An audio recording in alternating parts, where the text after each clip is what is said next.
రోజు మనకు కనిపించే ఏకైక దేవుడు సూర్యుడు. కానీ ఎప్పుడైనా గమనించారా, సూర్య భగవానుడి రథానికి కరెక్ట్గా 7 గుర్రాలే ఎందుకుంటాయి? 8 ఉండొచ్చు కదా, లేక 10 ఉండొచ్చు కదా? ఎప్పుడైనా ఆలోచించారా? కశ్యప ప్రజాపతి మరియు అదితిదేవికి జన్మించిన వాడే సూర్యుడు. ఆయన ప్రయాణించే రథానికి ఒకే ఒక్క చక్రం ఉంటుంది, అదే కాలచక్రం. దానికి ఉండే 12 ఆకులు 12 నెలలను 12 రాసులను సూచిస్తాయి. అంటే సూర్యుడి ప్రయాణమే కాలం, కాలమే సూర్యుడు. మరి ఆ 7 గుర్రాలేంటి?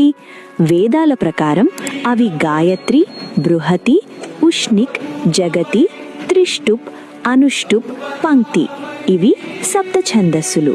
సామాన్యంగా ఈ 7 గుర్రాలు వారంలోని 7 రోజులను సూచిస్తాయి. అంటే సూర్యుడు ఏ రోజు సెలవు తీసుకోడు, కాలం ఆగదు. సూర్యకాంతిలో ఉండే 7 రంగులే ఈ 7 గుర్రాలు. సూర్యుడి రథ సారథి పేరు అనూరుడు.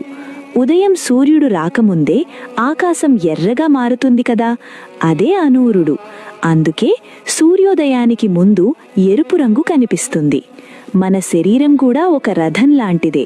మనలోని 5 ఇంద్రియాలు కళ్ళు, ముక్కు, చెవులు, నాలుక, చర్మం, మనస్సు, బుద్ధి ఈ 7ంటిని ఆ 7 గుర్రాలతో పోలుస్తారు. వాటిని అదుపులో ఉంచుకొని ప్రయాణం చేయాలి. అప్పుడే మన జీవితం సూర్యుడిలా ప్రకాశిస్తుంది.